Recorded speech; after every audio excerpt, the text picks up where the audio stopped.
Hey everyone, welcome to session 174 of this very special episode of the Behavioral Observations podcast. I am once again joined by my friends over at ABA Inside Track for a year in review episode.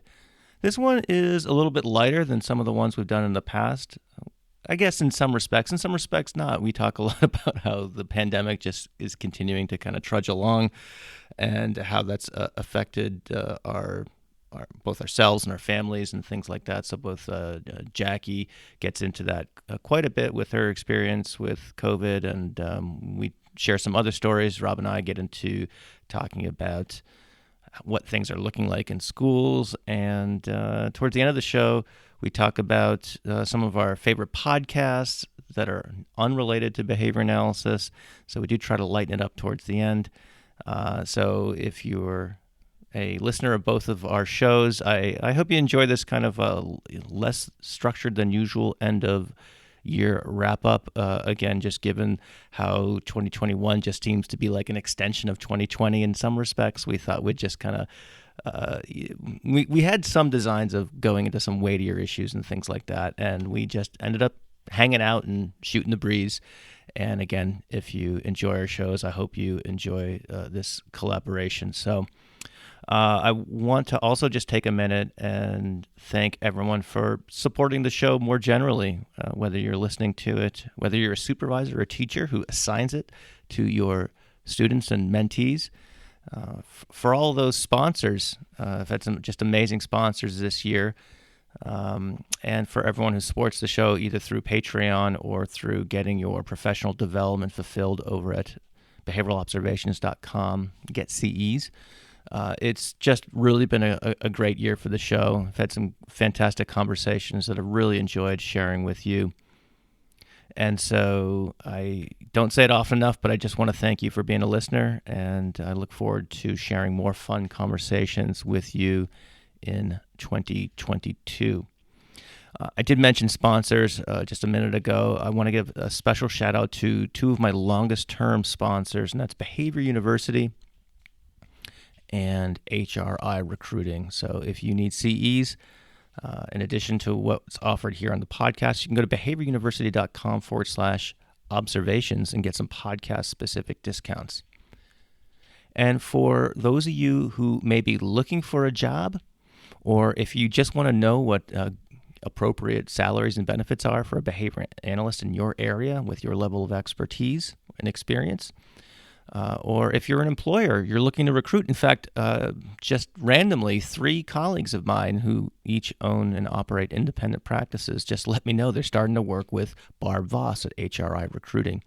So if you want to learn more about her offerings, if you are moving, or if you're just looking for a new job, or again, if you're just curious about where you fit in this world of the jobverse of behavior analysis, go to hricolorado.com and schedule a confidential chat with Barb straight away. So that's it for opening remarks. I want to keep it brief and just get right to the episode. And again, I hope you enjoy it. And more importantly, I hope you're having a happy and safe holiday season. I look forward to sharing, again, more conversations with you in 2022. For the time being, though, let's get to this episode.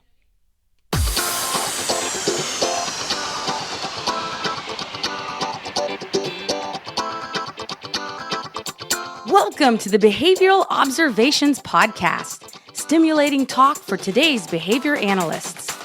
Now here's your host, Matt Sikoria. Hey everybody!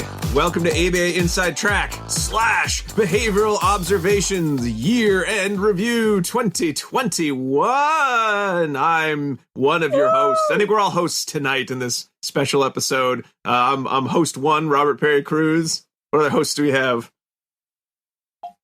I'm host number 2, Diana Perry Cruz. I'm host number 3, not a Perry Cruz, but Jackie McDonald. Only honorary. Honorary. And rounding out the group, Matt Sikoria. Guys, it's great to do this again. This is year in review number 4, I believe, right? Yes, it is. I think so. Yeah, I think it's 4. I think it's 4. I'm almost positive. Yeah. Yeah. So we're beyond the point of establishing a trend. Right. So That's You guys amazing. get fell into the tech, whatever the textbook language is for that sort of thing. But yeah, it's more than 3, right? Yes. So it's good to see you guys again. You too. Too. So, as we're joking around before we hit record here, this is gonna be the show about nothing, right? This is like very Seinfeldian. A little bit, yeah. I think because we sort of, everyone usually this for those of you who are like new listeners are like, I've never heard of any of these ABA podcasts. I'll listen to this one, I guess, because you can listen to 2 of them. 2 of the shows talk at once, maybe. This is sort of our wrap up. We sort of talk about some of the big stories related to the field of the year.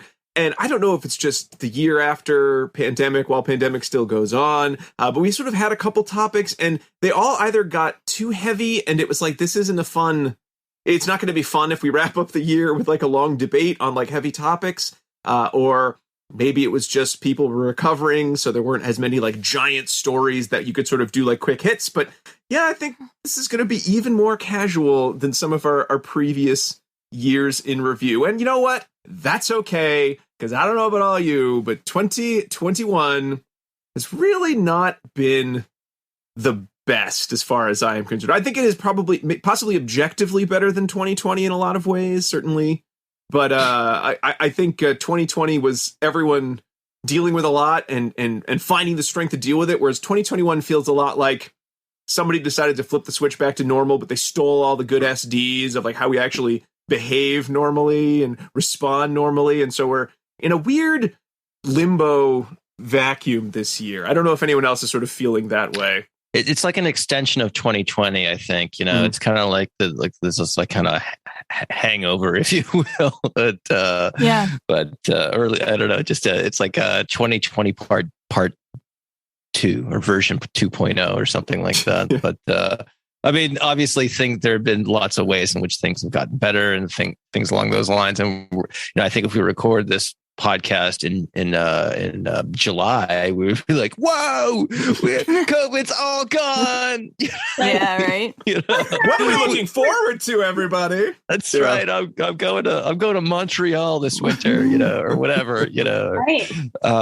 And then here we are with another COVID surge. So Jackie, you were saying right before we hit record that you got you got pretty taken down by COVID. I'm obviously glad you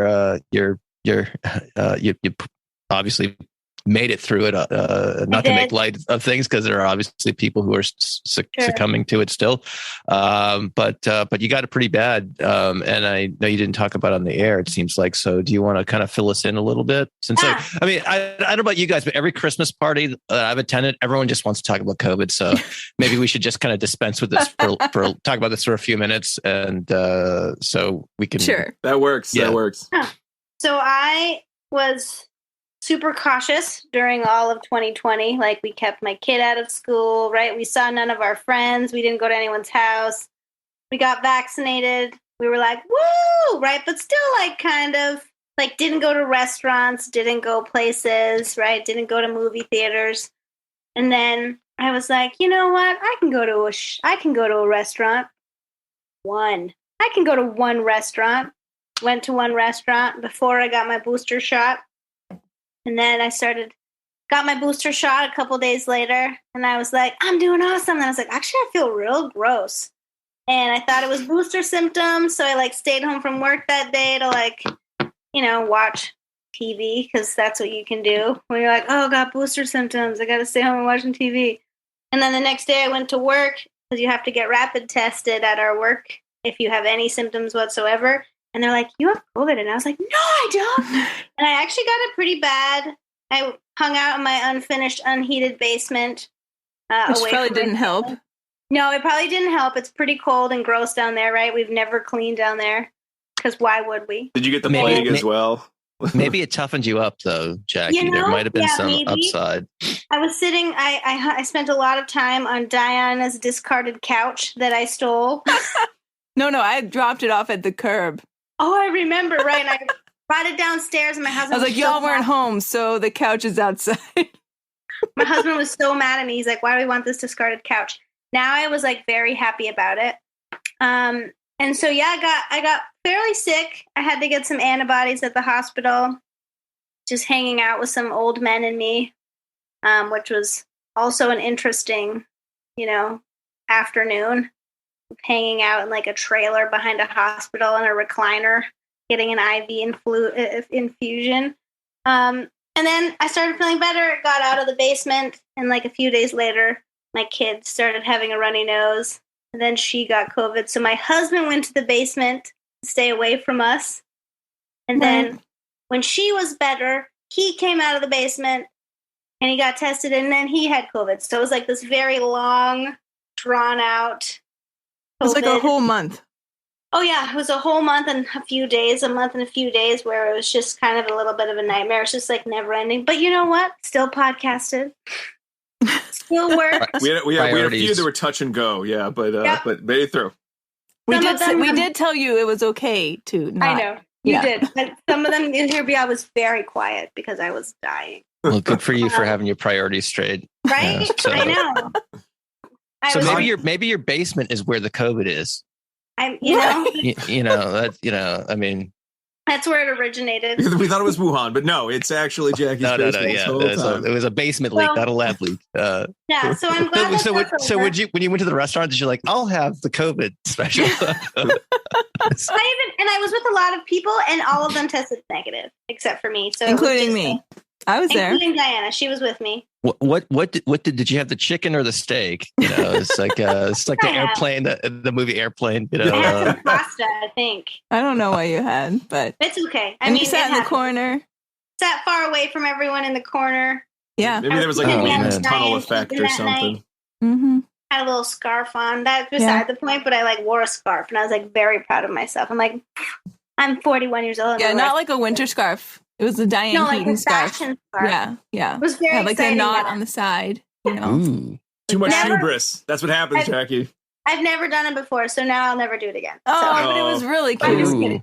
It was really cute. But yeah, so that and was during that, I just want to add that your husband was supposed to get his booster shot during that time when you were quarantined, but he couldn't go because he was watching your daughter, and then he also got COVID. So it's probably okay. Also related to that. Mm-hmm. You got the monoclonal antibodies? I did. Yeah. And did you get any other type of therapeutics or nope, just that? Thankfully, I only needed that, and then I started not dying. So that was nice. And you continue to not die, which we all appreciate. Yeah, and I continue to not die and feel better. It took a little longer than the 10 days, but it's been a month-ish now. So I'm feeling much better. Still can't really run. I've tried to get back into my exercise, and I'm smoke like a smoker along.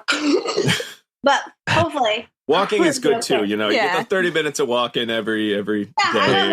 You're good. That's good.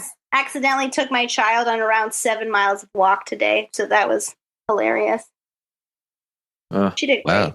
Wow. Well, I'm glad you guys are all feeling better. Do you have any idea what type of variant it was? Was it the Delta or? So this is pre Omicron, right? This was pre Omicron. Yep.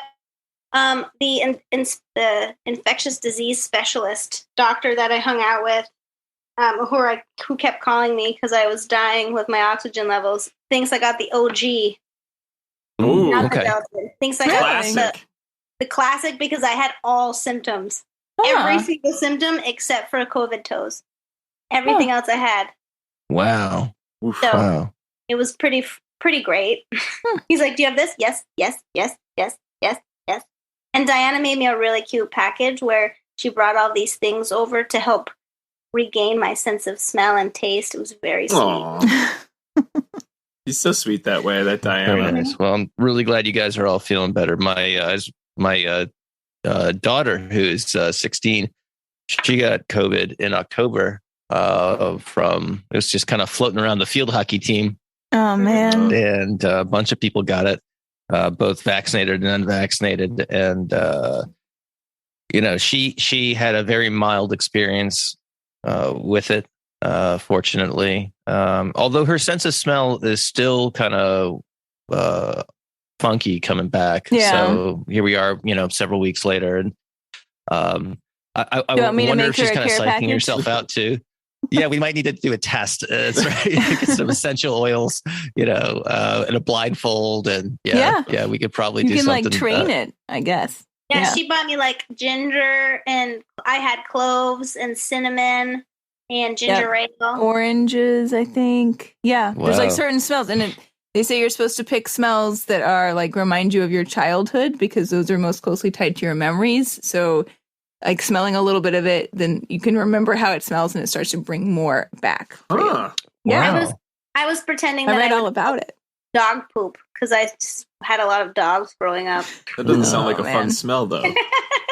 It's very comforting. But your daughter is mostly recovered now? Yeah. She, and, I had my youngest at his well child visit the other day, and I was talking to our pediatrician, and he's like, I am shocked the rest of you didn't get it. And I'm like, but we all, because we had to get my sons had to get multiple PCR tests to go back to school. Oh, geez. And it was a bit your papers, please, But, it was eventually they got let back. It's no, they're fine. But anyway, but yeah, so they all missed about a week and a half of school. So it was, and then my wife and I stayed home a couple of days. We're both vaccinated, so I get, just based on the provisions, the safety protocols, if you will, we were able to kind of, from what safely interact with the public or what have you. So none of us got it, but boy, am I hearing more and more. I'm sure you guys are too. It seems like a lot of people are coming down with it, and it's crazy. Hopefully, this latest variant is not as severe, or I don't know. I wouldn't take that to the bank because all these COVID papers are all preprints.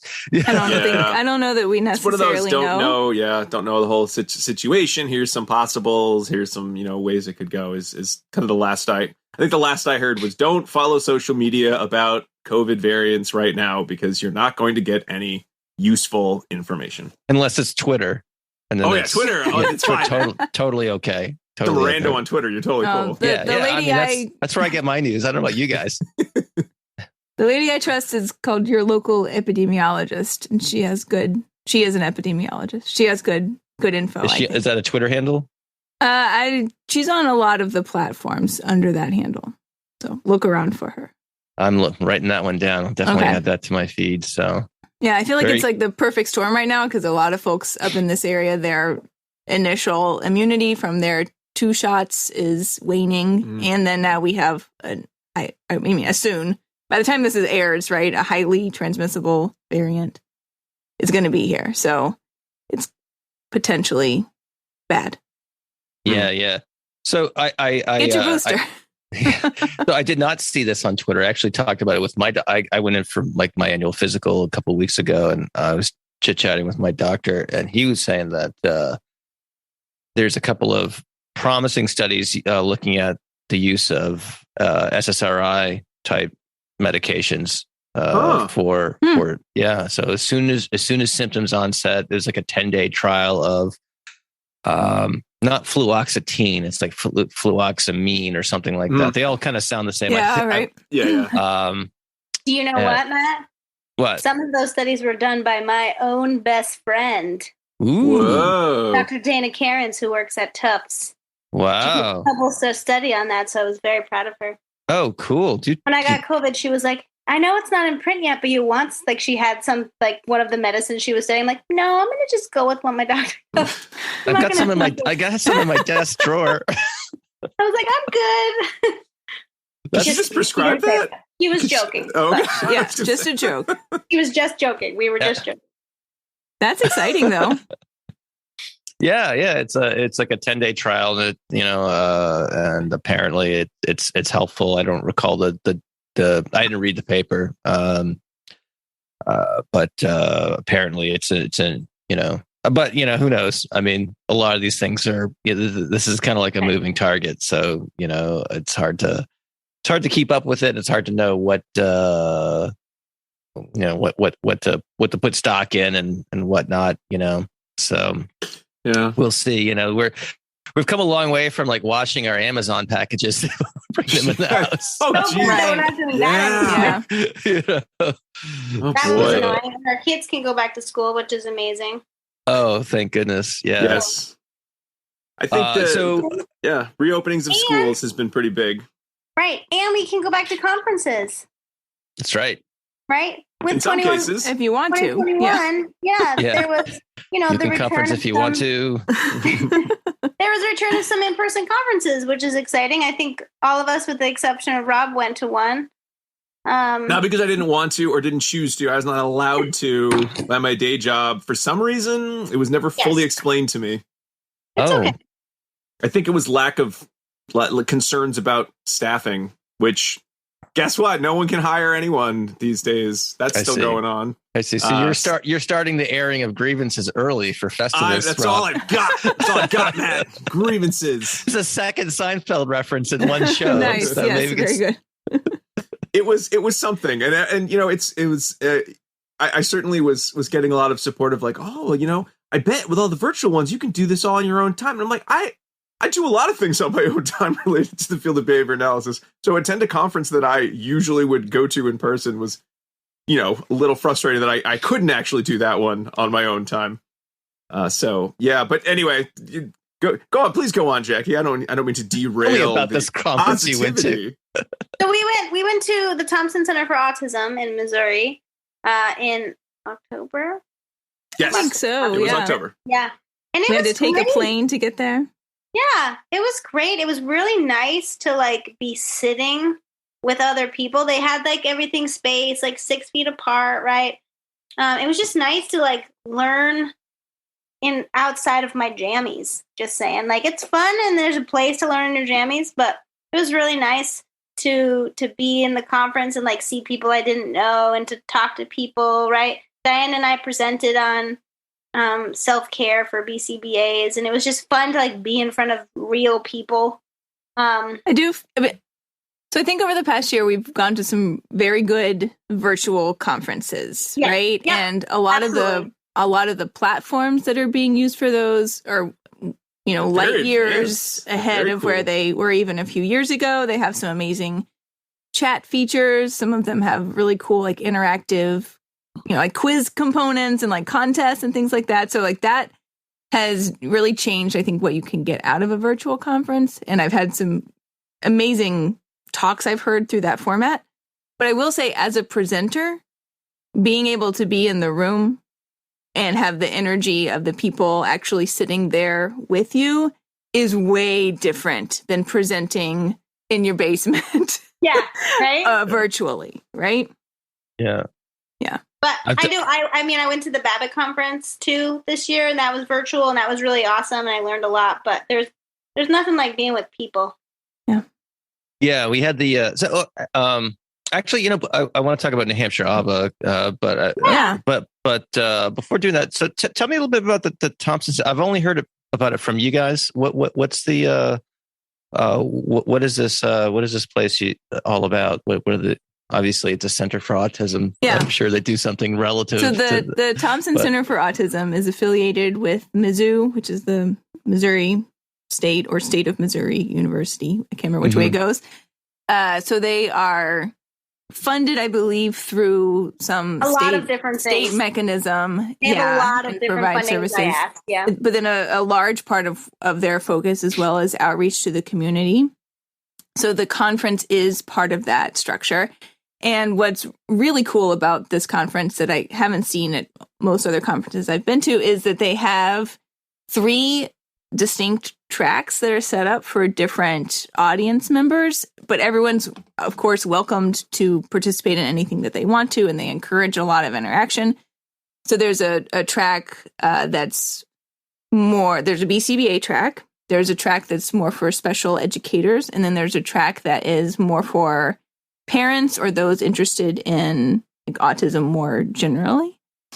And I love that there's those opportunities for interaction. And if you are coming in as a BCBA, if you need CEs, then you should go to the BCBA track. But if you don't, then you have a chance to hear other speakers that you might not necessarily see present at other behavior analytics specific conferences. So I like that they have that larger lens focus, and we got a chance to talk to a lot of people who aren't necessarily BCBAs or who maybe work in the larger field of special education, which was just really nice, right? Like, we shouldn't be trying to isolate ourselves in that way. We should be looking at collaborating. So I think that that's a nice focus for that conference. I wish we had more conferences that sort of had that blended approach. I mean, I'm sure there are more. I'm not like a conference exhaustively looking through every program for every conference out there, but there is something about attending that one. When I've gone to the talks for like special education, they have felt a little bit beyond what I've seen when it's sort of just a purely special education conference. You know,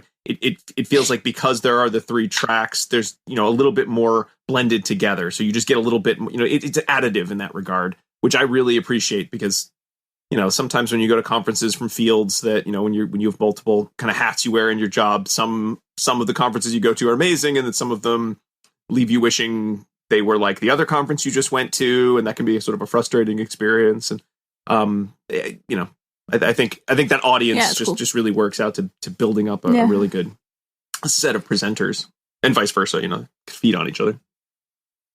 Awesome. Sounds like a really great event. So, but New Hampshire, New Hampshire, yeah. Yeah, we did. I want to say it was the 5th or 6th New Hampshire ABA. I can't remember, kind of losing track. But yeah.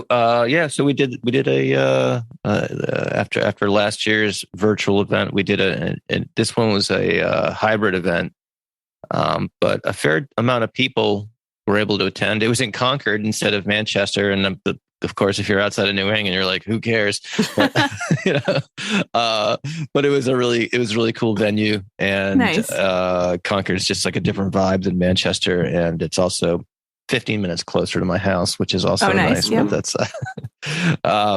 But that's, yeah, it was a lot of fun, and so I was able to sit with one of my good BCBA pals I've known for, I don't know, well over 10 years, and then see a lot of folks. So it's kind of like old home day, if you will. You know, you get to see a lot of folks that you don't normally see in your day to day, but you only see them at New Hampshire ABA. Not as many as obviously when it was in kind of full force, because attendance was down. That I'm imagining that some folks were choosing to attend virtually. And what they also did, they did a separate business track, which was interesting. So this is the first time that the conference did a split track. So there was, I didn't attend these talks because it's not germane to my day to day, but there were people there from like accounting companies and legal, insurance, and all that Wow. really super fascinating businessy stuff that we all kind of can't wait to dig into when we jump out of bed. So so that was offered something for those attendees who were attending to that end of the service delivery spectrum. So, so it was fun to get out and see folks. So, Jackie, I remember the last time we talked, you were talking about when you were looking forward to attending conferences in person, and you were going to give like uncomfortably long hugs to people. And I think Diana predicted that human resources was going to become involved. Did any of that happen? Yes. So I can't Wait, help which myself. part though, Jackie? Both parts? No HR. So I have yet. So no HR yet, but I have most of the time asked, right? Because there are people that still are not comfortable with giving in. And there was, to be fair, I've learned my lesson from COVID. There was people that didn't want hugs to begin with, right? So I probably should have been asking. Consent is key. Yes. Consent is key, right? Yeah. So I'm learning and growing as well. And, but yes, for those that when they saw me did this, it was long, it was awkward, and it was great. So right. I have basically gone back full force. For those people that do this. She's got her arms out, everyone. Yeah, my arms are out. So when people see me and their arms are out, I go in. I'm in for it, and I'm in there. But if they put their arms across their body, it means Don't I'm touch never me. the one that lets go first. Let's just put that. I see. All right. Very good. Well, thank you for making good on that promise. So I just, there's some say-do correspondence there. Right. So I haven't gotten fired from my job yet either. So that's always good. yeah, Good there's always time for that, right? So tomorrow. We got people back in places. We got people going to some conferences. That's good. So Rob, you mentioned something. So you're a school critter, right? And so kids back in school, what are you seeing behavior wise in terms of the rebound from being back in in-person learning? Things started off surprisingly well, but I think a lot of the feedback was, I think it's hard for educators to balance the sense that all of the kids have not learned very much in the past year. Or I shouldn't say very much, but everyone has the sense of learning was not as good as everyone wanted it to be last year. And I think everyone gets a break because, how many of us have ever had a job where it was like, by the way, tomorrow you're doing your job totally differently. There's no training for that, though. We'll just kind of learn it as we go, and let's hope for the best, right? Like, nobody wants that job. So it was very challenging. And I think overall, I know I felt our town did a good job with, the remote education. It never felt as good as we wanted it to be, but it seemed more a limitation of that this was hopefully not a permanent solution. So I think there were sort of limits to like how much people were going to devote to like redo their entire lesson plans for all time. It was like, I got to get through this year, and then hopefully next year will be better. So a lot of talk about challenging behavior in terms of the classroom management. And certainly there were a number of students that, were all remote all last year and coming back to school. Everyone seemed very positive about that, but kind of getting back into the swing of things. And about a month ago, we started getting more school refusal behavior than certainly we'd seen the previous year. I mean, honestly, there was a lot of school refusal last year, but it was a little easier to explain to parents the idea of, well, all of a sudden your child has gone from first school, then all my reinforcers to all my reinforcers. And maybe my parents are not home because they have their own jobs and they're probably dealing with their own crises. So we're back to kind of the classic, just students having a hard time coming to school. And since I'm the guy in our district who like read a book and then did some podcast episodes on school refusal behavior, I continually am referred to as the expert on school refusal behavior, which I say I am in no means an expert on anything unless we're grading on a curve, in which case I guess yes. Well, you do have more practical application experience. At this point, I've done it enough times that I'm a little bit more expert than certainly when the first time someone probably threw that term my way. And I think they're trying to be complimentary, but I don't like being referred to as an expert on anything. It's too scary. It's too much responsibility for me. So was it Mark Twain? I don't know if he was the one who said this, but like an expert's just someone from out of town or something like that. That sounds like a Mark Twain. If it's not, it should have been. It should have been. Yeah. This, I'm sure that saying's been attributed to many, many people. But so what? How are you supporting those cases? I've seen some episodes, some instances of school refusal, and especially at the secondary ed level, and especially in very downtrodden communities where a kid's living with his like girlfriend's family, and it's it's just completely out and so. It's I think to quote Greg Hanley, I think he said something like, when the reinforcers are sex, drugs, and rock and roll, it's really hard to program around that, because the competition is pretty steep. It's going to be hard to set up some sort of reinforcement system in the school setting that's going to adequately compete with the reinforcers that are there for home. And if there's not good kind of limit setting and whatnot in the home setting, it's going to be really tough. The cool erasers that go on the end of your pencil may not compete. Oh no, the treasure box. The desk pets, right. Are not going to cut it. Yeah.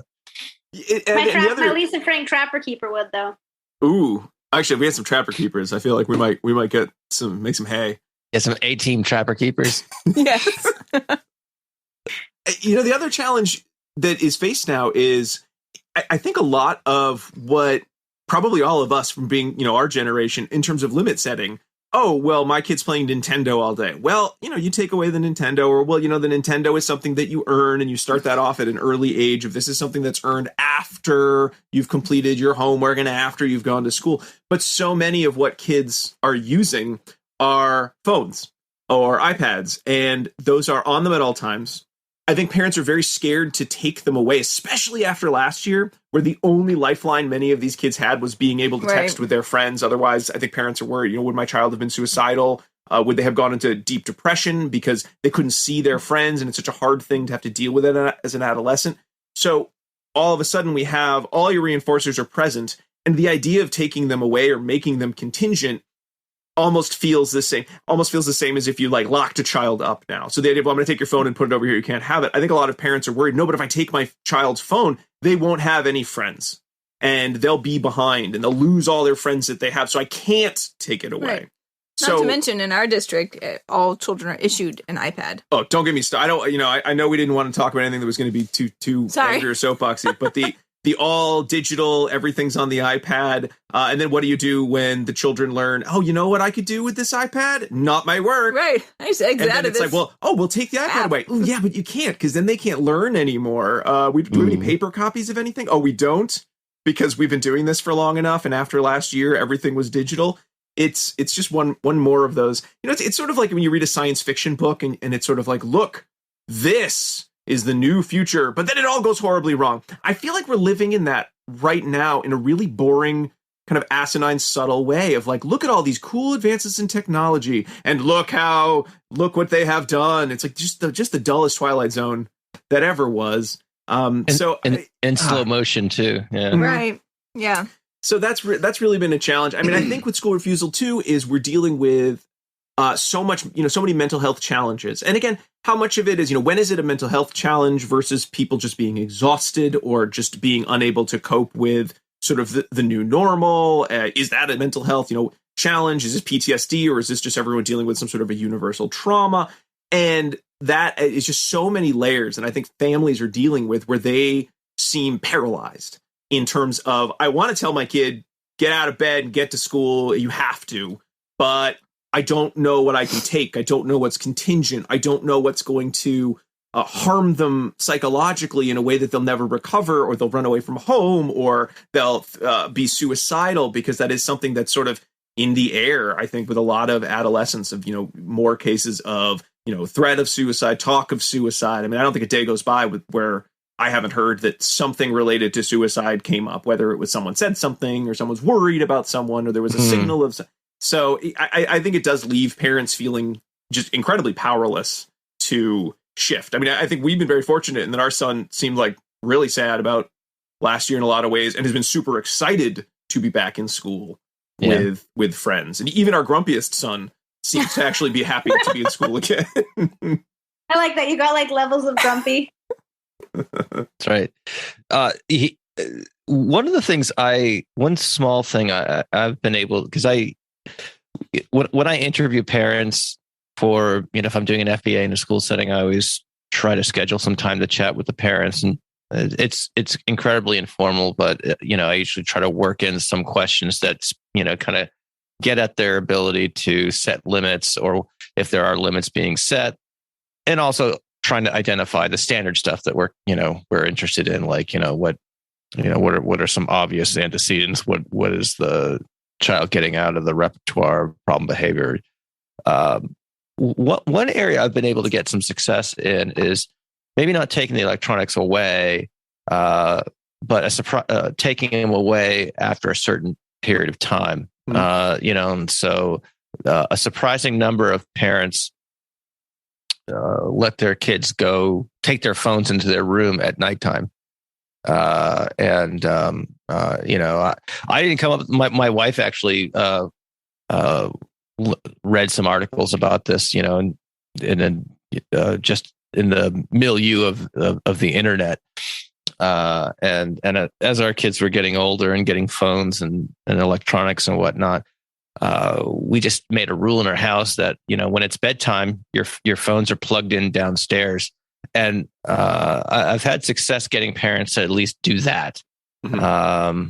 not all the time, but most of the time. And that sometimes is helpful for a couple of reasons if they can be cooperative with it and if it doesn't raise too much of an issue conflict wise in the home setting. Because, it's funny if, I don't know if you guys see this or if your kids are perhaps, I know your kids are younger than mine for the most part, but my kids' phones, when they're plugged in downstairs, they're in bed. My wife and I are like watching TV or whatever. Those phones are getting pinged all the friggin' time. Yeah. It's just like, it's incredible how some of these kids stay up late. They're just in their bed, on Instagram and Snapchat and stuff like that. And guess what? They're not sleeping that great. And and sleep is if your sleep's not dialed in, it's going to have this cascading effect of all these, opens the door to all sorts of other, behavioral and health, potential pathologies. So I don't know. That's been something else, right? Even for adults. Oh, yeah. For sure. Yeah. And I think that's a great kind of, a great tip, Matt, just in terms of, simple place, just everyone agrees we can put it there, keep it away from students. Because and the other challenge too, and this was something I know we have a friend whose husband does IT and sort of tech education at his school system. And he'd shared some resources. Really, it's a lot more about the length of time. I think, older adults get kind of scared of new apps. I mean, and I don't think any of us are that old, but I know I still am like, what's this app? Whoa, is that different? Or should I be nervous about that? But for the most part, these social media apps, it's just the same as any other social kind of interaction, just in a different format. The topography changed, but what kids do there is kind of the same old junk. But where the challenge can come in is the length of time, because the longer you're with your social media, the longer you're seeing things that other people have and other people are doing, and the more you're comparing yourself to everyone you see on there. And that can be a challenge. I mean, that's one of the reasons I really do not like using social media, because I don't think I've ever gone on without seeing someone's having the best day ever and I'm not having the best day ever. And that must mean that there's something wrong with me. And I'm just like immediately, like, it just brings me down so fast. And I'm an adult and I have a lot of positive things I can look at and I can think rationally. I can't imagine what that's like for an adolescent. Look at your lovely wife. Be like this. Exactly. I'm like, well, I'm so happy here. But like, if you're an adolescent and you're seeing, people online who are like, all I do is play video games and I make $2 million a day. Why am I going to school? Why don't I have that many people like my video? Right. Just that can't be. I don't want to say can't be good, but that has to feel really terrible for individuals, for teens, for everybody, really. Yeah. It's hard in that my. Especially my sons, they love YouTube. And of course, the algorithm just keeps feeding you stuff that's awesome. And, it's just, but they also learn some interesting stuff as well. And I don't know, sometimes they come out with something. And it's like, where'd you hear about that? And like, YouTube. I'm like, well, okay, well, maybe it's not all terrible, but I don't know. It's just really, it's just this kind of, interesting new world that we're living in from a parenting perspective. You got to turn into the skid. You can't put the genie back in the bottle.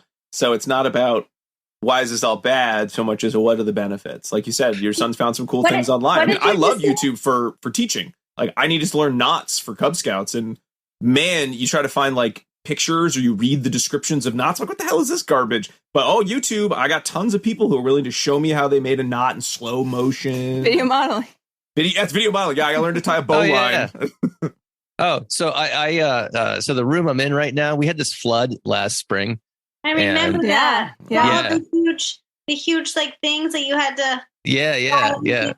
So I'm not the handiest guy in the world, but I installed the flooring in the basement once we got our, because I'm cheap also, and so I'm like, and so I YouTube the hell out of that. And this one channel in particular was just a godsend, and I learned all the stuff I needed and all how to how to fit the vinyl planks around door jams and stuff like that. Oh, that's tricky. It is. Oh yeah.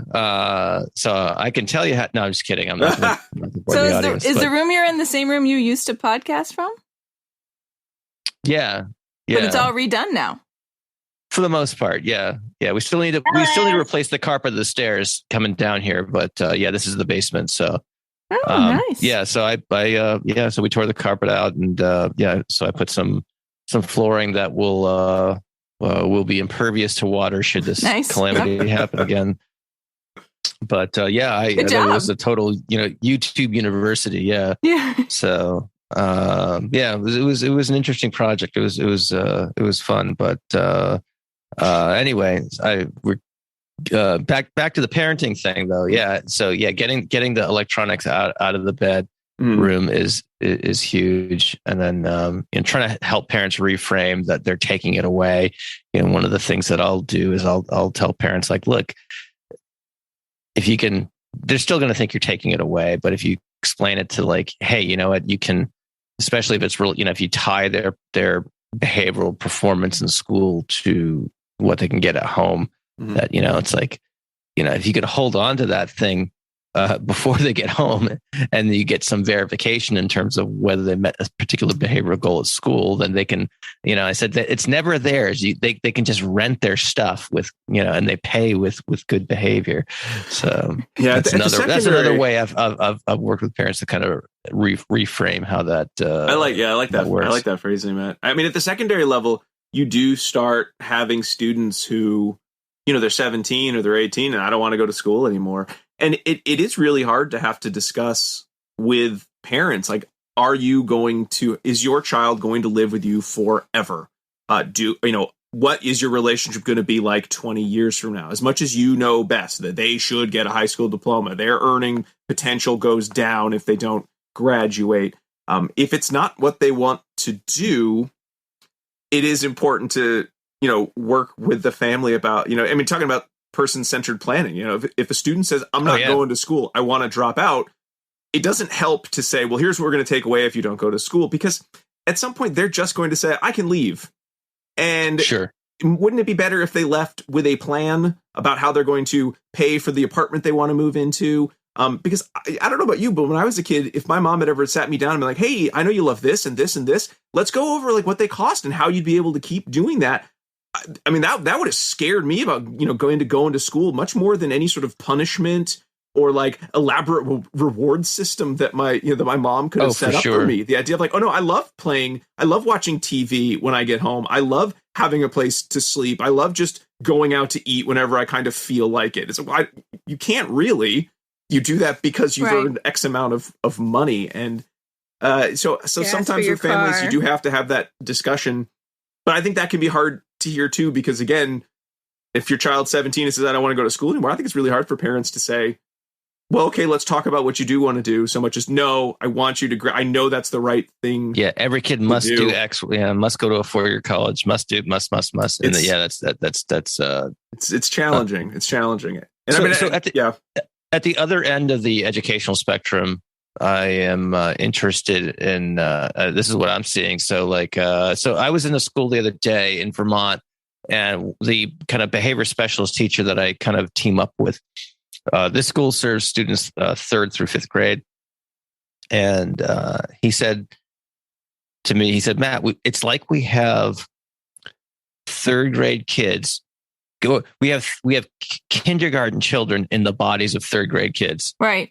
And I actually heard that independently in a different school district for like a few years older. It's like, I think they were like, I was talking to someone in high school, and he's like, the guy was like, it's like we have 6th graders in high school. It's crazy because just the schooling has been so disrupted over the last couple of years. And a lot of they've just been socially impoverished, if you will, by the attending school at home and whatnot. And it'll be also interesting to know what the effect of, especially for very young kids, what the effect of masking has on not being able to. Will there be some kind of downstream social skill deficits for not being able to see the entire face for facial expressions and things along those lines. I don't know much about that Ooh, I that hope world. not. But, There's been a few studies that I saw that it said even with a mask on, at least neurotypical children can still identify emotions and things like that. So I don't anticipate for the majority of the population it will be problematic. However, for some of the individuals that we serve, there's, additional cues that are missing to help them sort of decipher social situations. So that's always a possibility. Funnily enough, this was the year where we're in our district, we're piloting a social skills program. And one of the things that, every week we sit down, we talk about what do we like about this, what don't we like? And one of them is it is impossible to talk to anybody in a big classroom where everyone's wearing masks because you spend half the class going, what? What did you say? Say it again. Oh my what? God. Yeah. What? And going like this? I feel like I should get one of those horns I put up to my ear. What's that? Although you know what I love? Yeah. I love going shopping and just talking to myself constantly behind my mask. Or you can hum all day and no one will know. I'm just talking away. I'm like, no one can see what I'm doing. I don't have to worry. Do I have food in my beard? Who cares? No one will know. That's right. Yeah. The beard trimming is definitely lower on the priority totem pole for sure. I totally asking people to repeat themselves all the time, and I feel like it's especially like if you're in a classroom and someone wants to say something if I'm talking to a para while the teacher's teaching, and they're like pss, and I'm just like, I'm sorry, I'm getting nothing. It's like. Yeah.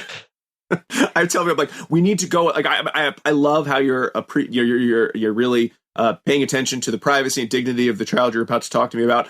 I need you to take me in the hallway because I have no idea what you're trying to politely whisper to me. Please, let's go. Just tell me now. This is silly. Indeed.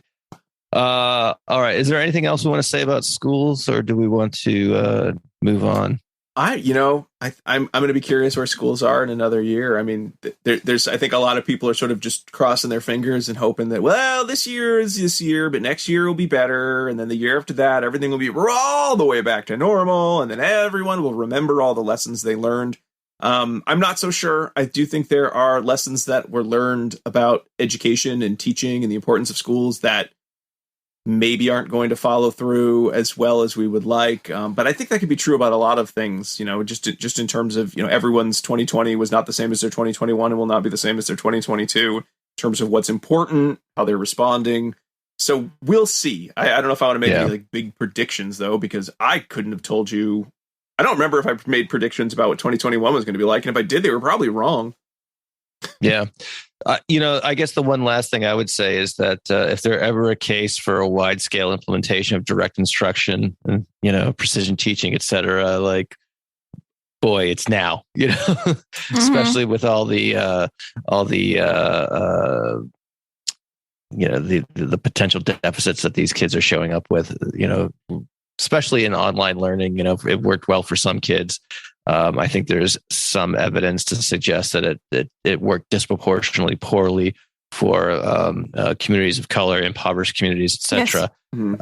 And so, yes, not all school districts issue all of their kids an iPad. Yes, exactly. Yeah, exactly. So I think same regard, Matt. I think more classroom management systems or widespread use of classroom management systems. I've been a little surprised how slow that has seemed to be. And I mean, again, I'm talking about an N of one when I'm looking at the district I work in. But there are some teachers who seem like they figured out some systems and they're bringing them into the classroom again, and they're very excited. Others, I think they're making saying the same statements that you've been hearing of it feels like everybody is 3 years younger than when they left in terms of their social abilities and their ability to delay gratification. Yet, what you then kind of get but I'm not quite sure what to do about that. Is this just developmental problem, or should I be doing something different in the space? Our kids are asking are we Gen Z or whatever? I was like, I don't know if they have a name for your generation, except now that they do, because you are the COVID generation. That's right. Gen C, Gen 19. Yes. Yeah. I've been trying to coach people to use the good behavior game. Yay! I've been pushing it really hard. And it's interesting and we could. I don't want to spend too much time on this, but I'll just make this comment and we can move on. But it's interesting how reluctant people are to try that. Yeah. And because, I have one first grade teacher. It's her first year teaching and she's doing it and she's like rocking the hell out of it. And she has a very, very disruptive class. So I just think of her every time, I need to feel good about something. I know she's there. She's rocking the good behavior game. She's got these little erasers that she puts on the kids' desks for the teams that win and stuff like that. Oh, that's awesome. A good one. It's so good. So good. And I've got some people, just had some teachers who are incredibly reluctant to give it a go. I don't know, and I don't know to what extent your role is consultative, Rob, or not. But, for me, it's like, I can bring you to the information, but I can't make you do it, Yeah. So at a certain point, it's like, all right, well, I'm going to move on. And it's kind of bums me out, but it is sad. But, it's like they say, if you can get through school and you have one good friend, you're probably going to be okay. I think sometimes with consulting, it's, if you have one good consultee who takes your advice and rocks it, you're going to do okay. You can go home and sleep at night. You've done a good job. I'm giving a talk later this week on consultation in schools. I might steal that line, so I'll give you the appropriate credit. Please do. Yeah. And if people want even more consultation, according to Rob, episode. According to Rob at ABA Inside Track, exactly. So what is on? Do you guys have any plans for the podcast in 2022? What do you will guys? Continue. I know. I think we. Yeah, that's true. Yeah, I just kind of made an assumption that was the case, but yep. So I don't know. Nothing too huge. I mean, we've certainly looked into branching out to some extra benefits for like the Patreon page, because I know one of the things that is I we've talked about and I think we've kind of all talked about is we have these shows and they've been around for a long time, and you build communities and you focus on just continuing to do the same day in, day out? Do you try to something different? Is there a way to do it? So we'd sort of done the Patreon route in terms of, if people wanted something different, could we do it quickly? And then if everyone seemed to hate it, we could easily stop doing it. And it doesn't affect the week to week of recording the podcast. So we have a few things there with some live episode recordings. We're going to try that this year. So we have one of those. By the time this comes out, it'll already have happened. So if it were a disaster, whoops, sorry, everybody. But if it went well, then great. We won't know. It's totally how we planned it. Dude's trying to do That's some cool. Yeah, do some kind of guests, but not like episode guests, but more just like a quick, tell us about your work in a way that if people are like, I only have a little bit of time, what could they take from it? Where could they go to? So we're going to be trying that. We continued our book clubs for another year, which we all think is a lot of fun. Although, man, we have been down on every book recently that we read of this book didn't do what we wanted. This book was frustrating. So I don't know how fun it is to listen to any of those, but we have a great time reading and then discussing the book. Yeah, I remember listening with interest and this is going back a couple of years, I think, the one you guys did on the power of positive parenting, the Glenn Latham book. I definitely enjoyed the breakdown of that. So I'll have to catch up on some of the other ones.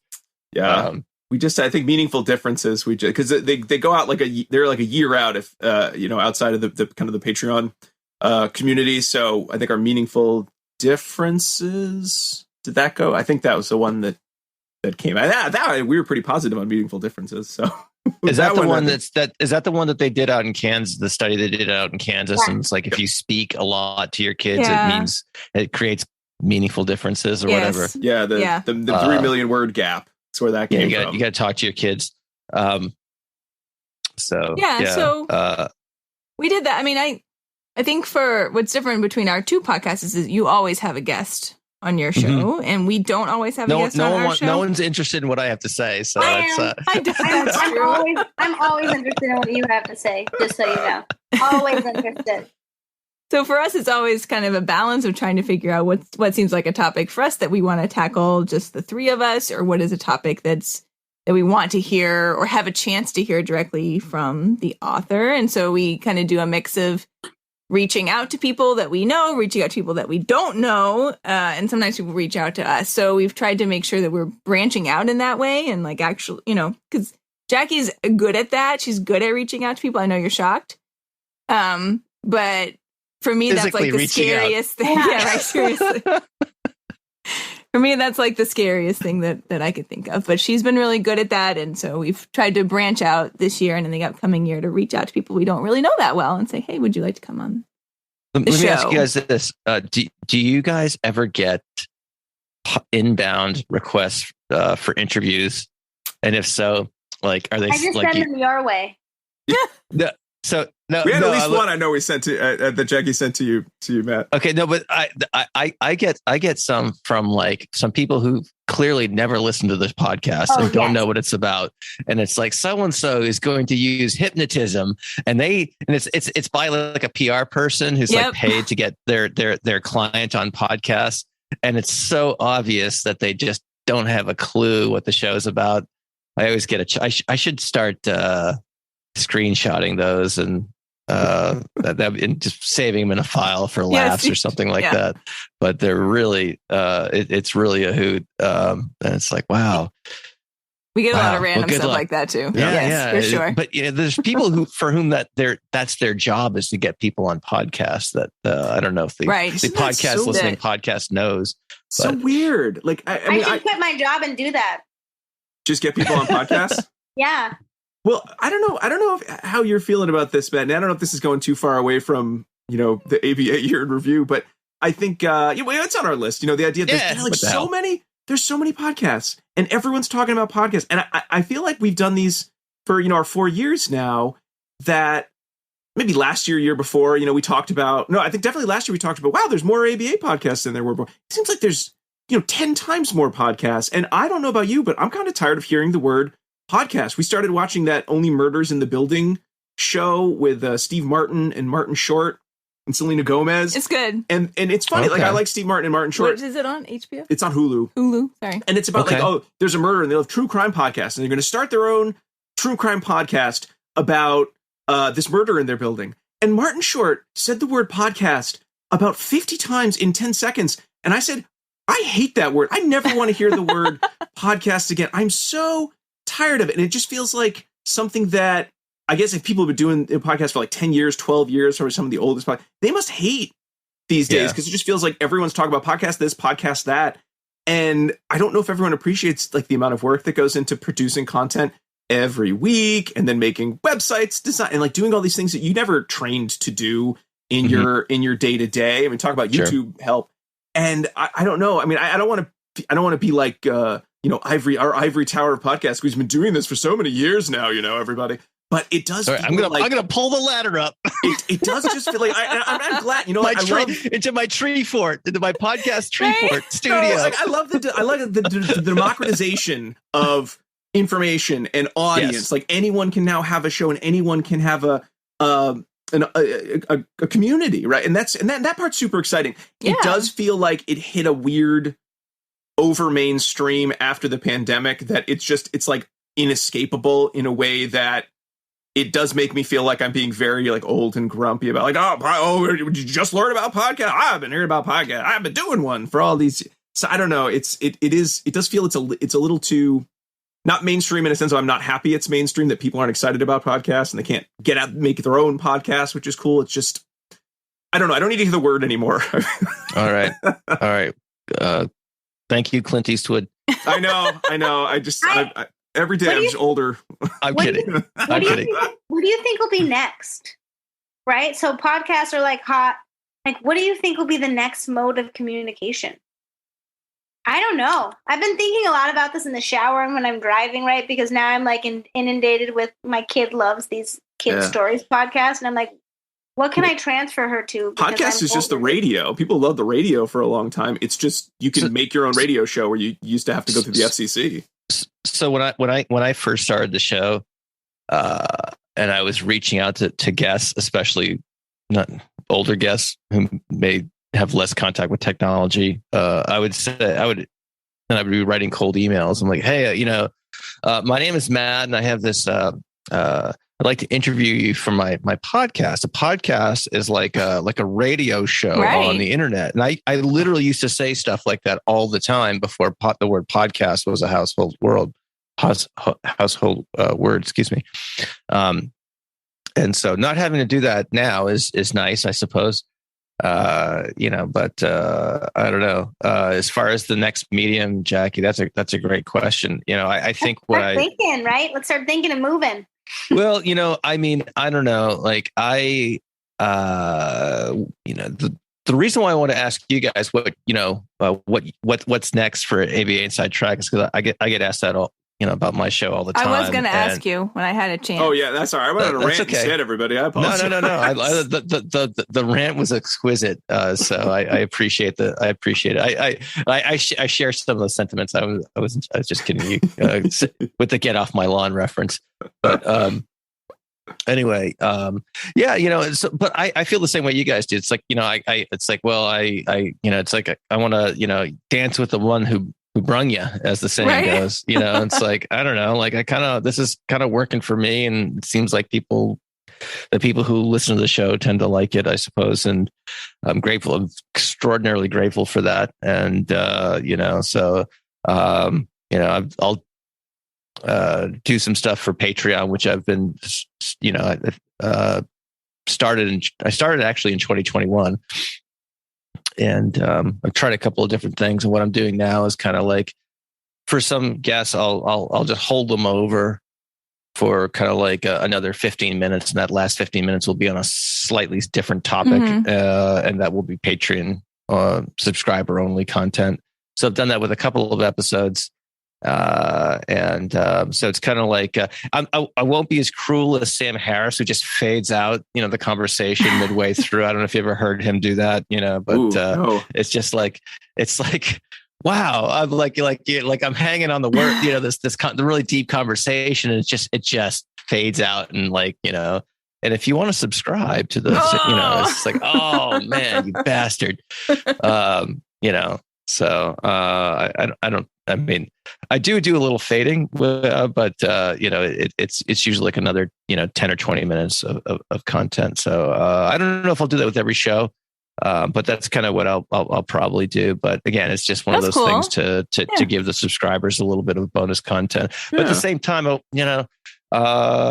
don't want to severely disenfranchise the folks who are just along for the who are enjoying the show and consuming it like everyone else does and whatnot. So so I those are that's probably the main thing. And my plans are just kind of keep trying to find interesting people to talk to and have fun conversations and share them with folks.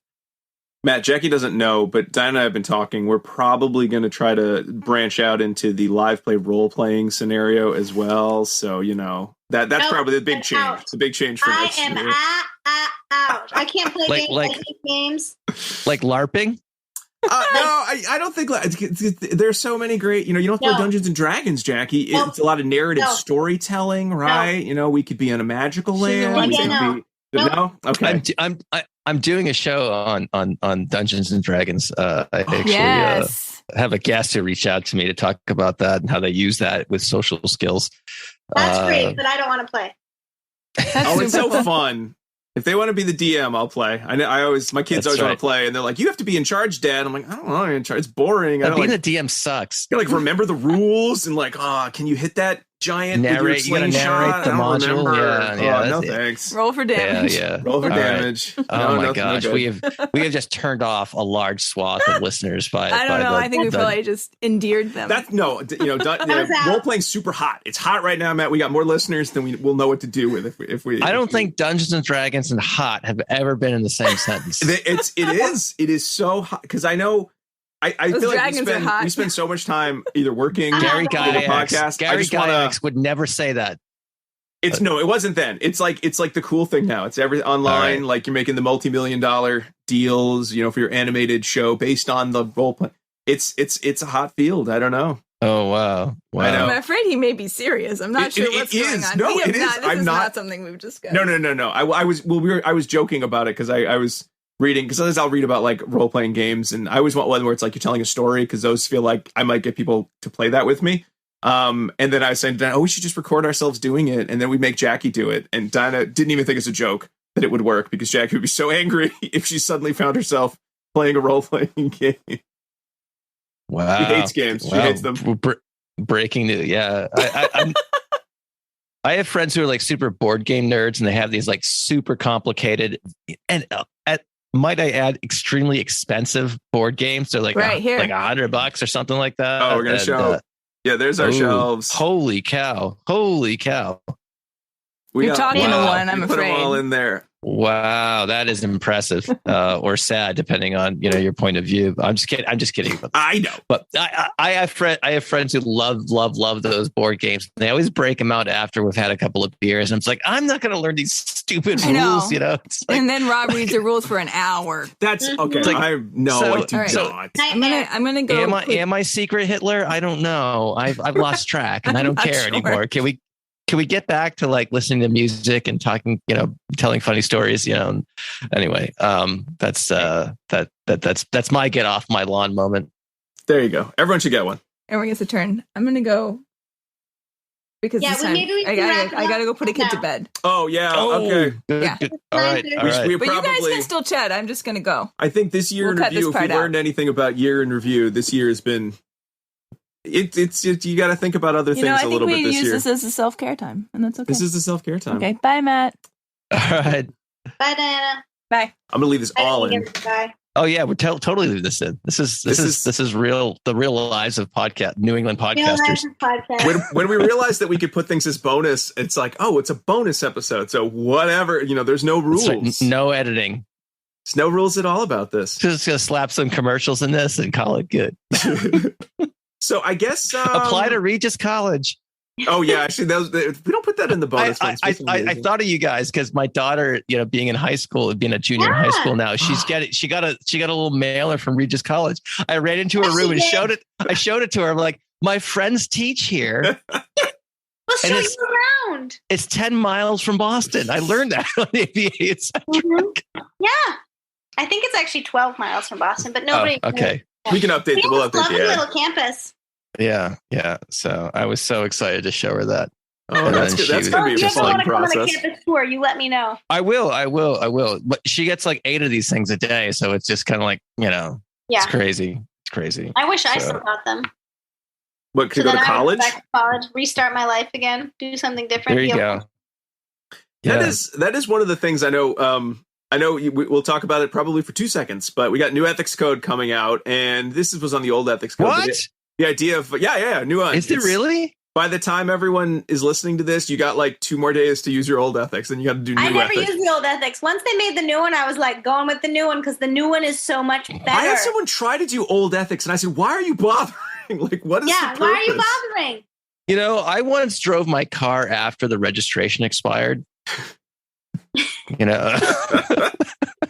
better report that to the GACB. It was just for a couple of days, and then that was my favorite newsletter when they had to tell people, be like, stop sending us parking tickets. We do not want your parking tickets. Nobody cares. Nope. We can't watch all of these.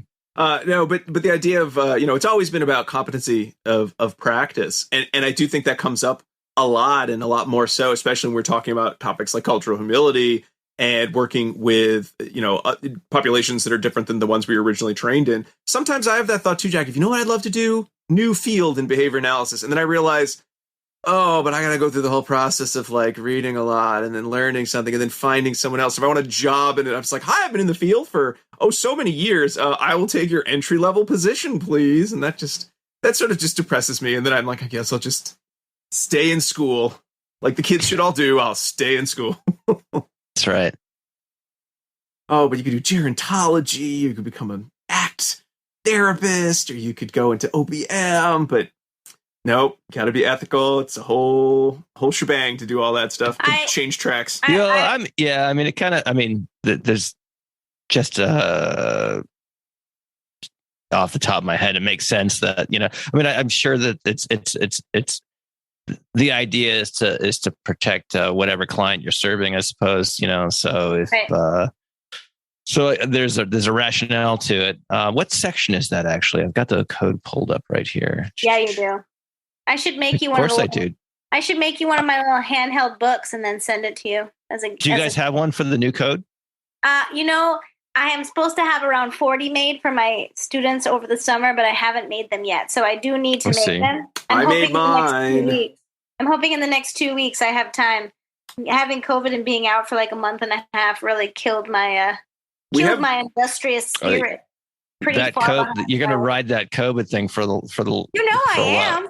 Yeah, I would too. Yeah. So long. Yeah, I would have. I would have. But COVID and. I'm just scrolling through it right now, but we don't have to. We don't have to torture the listeners with me trying to find something. I'm not complaining about the ethical code in terms of I agree with it completely. It's more, what's the word? There must be a German word, like Schadenfreude, when it's like you believe in the ethics or the rule of something, but you secretly wish it didn't apply to you and you alone. Like there's got to be some sort of a term that we can coin that would capture that feeling, of like, oh, I love this rule, but not when it applies to me. I wish I could. Where's my exemption? That's right. That's right. I have a friend of mine who's fluent in German. I should ask him. There's got to be some. You're absolutely right. If it would be in anything, it would be either in German or Russian. Yeah, something good. Yeah. But I remember tuning into a lot of the Inside BACB podcasts when I listened to every single one. I made all of my classes listen to it. I loved that they did that. Yeah, I have to go. I'm gonna actually make a point to go back and re-listen to him because I remember paying attention to it when this stuff started coming out, when we first started announcing it and whatnot, and I am not as conversant in it as I probably should be. So looking at it again in quasi preparation for this particular conversation, there's a lot of cool stuff in there that I definitely will incorporate into my practice for sure. Yeah, I thought I thought those podcasts were so amazing because some of the words I was like, I'm not really sure what that means, right? And they were like, you probably don't know what this word means. Here it is. Yeah. So I think this topic probably deserves a fuller discussion that we're not going to get into. No. Right now. So no, but I think we definitely were we were really hot on the changes. We thought they because I feel like so many articles leading up to the publication of the new code were specifically calling out, why don't we have this in the code? And it's like magically, it must be terrible to write a whole article and spend all this time and say, I wish this were in the code. And then, 6 months later, hey, look, it is in the code now. So we've got a lot of poor articles that have been dated by the fact that now some of these pieces exist. I guess the one last thing I'll comment I perhaps will have on this tonight is that it's always interesting that the changes in anything the board does takes time, and likewise with the publication process, although less so these days in terms of like everything's kind of going up on the internet, as soon as it passes review. But traditionally, the peer review process, publication, et cetera, is proceeds at a glacial pace. And I know the board by design can't do anything fast, and they're not supposed to do things fast, because you can't make changes willy nilly and have 50,000. Was it 55,000 BCBAs? I forget where we are right now. Trying to track all these changes in real time, not to mention the even larger number of RBT certificates and whatnot. So the board gets a lot of criticism, and a lot of times that criticism is I don't know. I have I guess what I'm saying is empathy for their position because you can't just snap your fingers and make a change like that. It just doesn't work that way. And there are systems in place, and they're overseen by a certification body that certifies certification bodies. It's kind of like in the Austin Powers, like we make factories that make little factories, you know. So you know they have their own people that they're accountable to as well. So you know, I tend to give them a little bit of benefit of the doubt about these sorts of things. We all wish that, you know, they had this kind of omnipotency, and it just doesn't. It's just not in the cards, at least as far as I can tell. Yeah. I think in terms of how the new code, the content, the rollout, the preparation, I think we've all had a lot of like positive things to say. I think we've talked about a lot of them now, like the inside the BACB podcast. I think just the formatting of it is so much clearer. Like I was shocked to have a couple supervisees that wanted to even talk about the old code. I'm like, no, that code is it is old. It feels old. Like this new code seems just slick. And I don't mean that in a not well thought out manner, but it just feels like this is what the ethics code should be. It gives you a sense of what you should know, how you will use it in your practice in a way that I felt the old code seemed kind of a stodgy, and it's, you know, sort of its organization, I guess would be the way I would describe my feelings about it. So I think we'll put a new ethics code, put it as best of 2021. You heard it here first. It's number one on the list.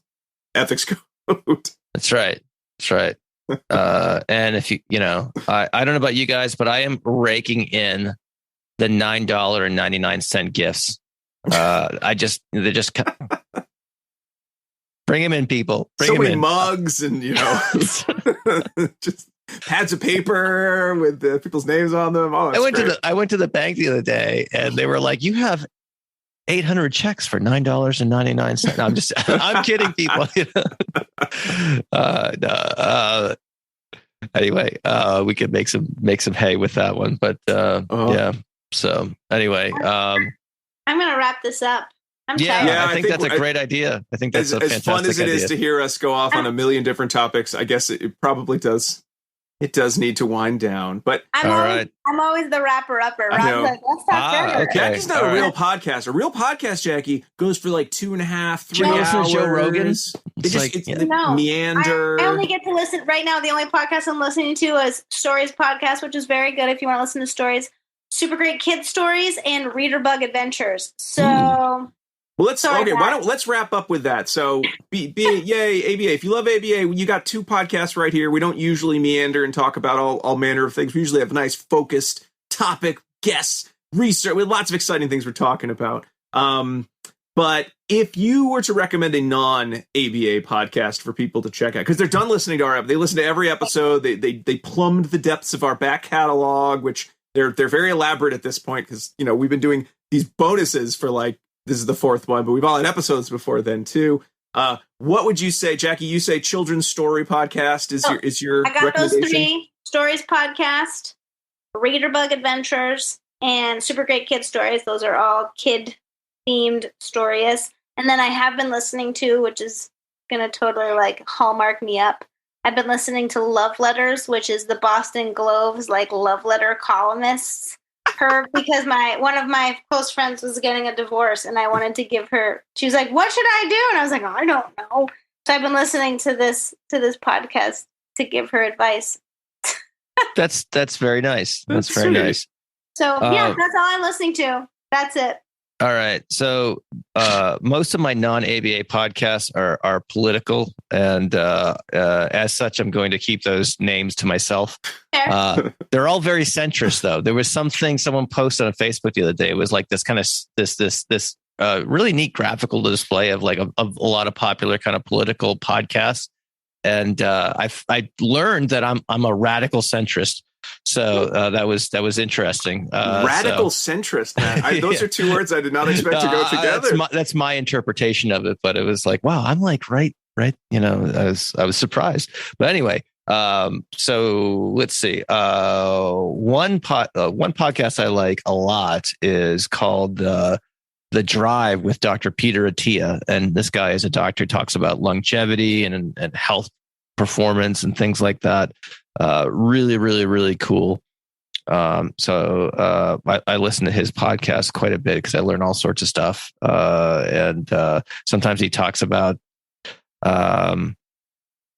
some pet interests of his besides medicine and whatnot, but it's pretty interesting.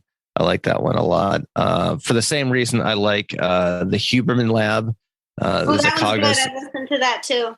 Yeah, Andrew Huberman's really, really good. He explains stuff. I wish I could talk that extemporaneously. Me too. He's really good like that. I'm just looking on my phone right now. For music people, there's two music podcasts for if you play guitar. One is Wong Notes with Corey Wong, Wong, of Vulpec and the Fearless Flyers fame. So funk people will probably recognize that. There's another kind of really fun guitar player that I follow. His name is Greg Koch. That's Koch for those playing along at home.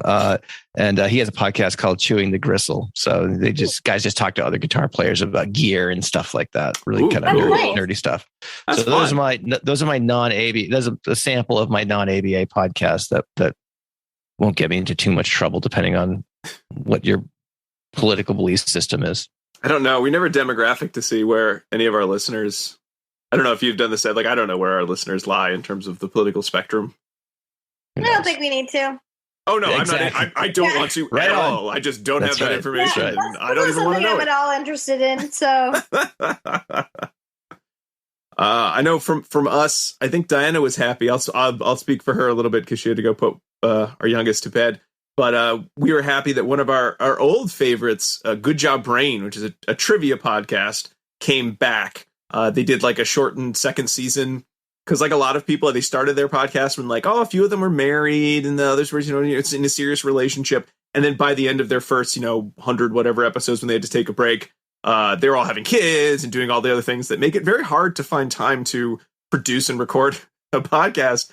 But then they've come back. So we've been very excited to have that. But I think our kids forgot they ever listened to it. So they seem grumpy when it's on, even though it's one of the few podcasts we can all listen to in the car that doesn't have a lot of swear words or, topics that are just of zero interest to anyone who is not in their, 30s or 40s. So we were very happy maybe that was a positive from 2021. That show came back, or it might've come back at the end of 2020 though. Now I can't remember. And then as for me, I use podcasts as my escapism. I'm always surprised how many people are like, I spend so much time learning, and I'm like, I don't want to learn anything when I listen to podcasts. I just want to zone out to some extent or have, goofy conversations in my head with the host. So the two I find myself always excited when they're on there's one called Podcast The Ride, where it's three guys talking about, sometimes with a guest, talking about theme park rides and theme parks. And they actually did a whole episode, Matt, you might want to find it, on New Hampshire based theme parks, because there are a lot of theme parks up in the New Hampshire area. Given the size of the state, you think there wouldn't be that many. There's like, what, 3, 4? There's a ton up there. Per capita, possibly, yeah. And then I'll have to check that out. Oh, and then I've been very into learning about how movies and TV our shows are made. I've gotten a lot of books about like the making of, Indiana Jones or the making of Star Wars in the past year that I've been going through. And so there's one called the Blank Check Podcast. That one's pretty popular, where it's a film critic and a film actor, and they sort of go through the oeuvre of a director. So they just finished going through all of John Carpenter's work, and it's a lot of like deep discussions about, making of movies and the thought that goes into movies and the thematic elements in various movies, some of which are movies I've seen, some of which I haven't. And so that's been a lot of fun to sort of think critically about film in a way that, given that I think nobody went to the movies last year pretty much, and people still might not be going to the movies right now. It was kind of a nice return to thinking about movies again, because it had been a while. So that's when I'm not learning about ABA. That's what I'm listening to. And I guess that's a good place to wrap up. That's the year. So everyone out there, you can listen to those shows. Don't forget also to listen to Behavioral Observations, and don't forget to listen to ABA Inside Track, because you heard it here first. Breaking news: we're going to keep making podcasts into 2022. If you were worried, speak for yourself, Rob. I don't know. No, I'm just kidding. I don't know how many recording sessions. Like, what if today is the day I finally break free of the cycle of podcasting? So you can it's harder for you, Matt, because you you have a guest every time. So for you to suddenly stop, you have to like blow someone off completely. We have some episodes where it's just the three of us, so we could just blow each other off, and we'll see each other later. I frequently tried to blow them off. I'm like, guys, not feeling it tonight. Yeah. Well, it's you guys are making it work. So, and you guys are super consistent with putting out a show every Wednesday. And I've always admired that. That's Rob. It's all Rob. Yeah. So I try to put out 2 or 3 shows a month, and it's random. So that's been my. But that's always been the format, though. I think that's the format. Yes. That's the format. It's regular in its irregularity, right? Exactly. But you know what, Matt? You probably have higher rates of responding due to simple schedules of reinforcement with people keeping looking at their phone, seeing if you're up, right? Because you never know. You never know. It's a VR. Keep them guessing. It's a VR schedule. Right? Yeah, well, I mean, the checking of the podcast app for sure. Unless you just wait for the notification. So right, don't do that though. No, just kidding. All right, guys, this has been great fun. Oh, bye. Yes, very good. Bye, Matt. Bye, everyone. Thank you for listening all the way through our fun end of the year. Happy New Year! I'm sending you all long, awkward, tight hugs. Unless you signaled you didn't want one, but the default was you get a hug. Giving you awkward hand. All right, everybody. Well, good night. Thanks for listening. Happy New Year. And we'll see you all, at least next year, but probably sooner than that, too. Bye. Bye. Bye-bye. For realsies, though. Okay, it's the real bye. All right. The real bye. All right, guys. Have a good night. That was fun. Bye. Thank you for listening to the Behavioral Observations Podcast with Matt Sikoria. You can find Matt's notes on this episode at www.behavioralobservations.com. We also invite you to stay connected with us on Facebook at facebook.com/behavioral observations and on Twitter at Behavior Podcast.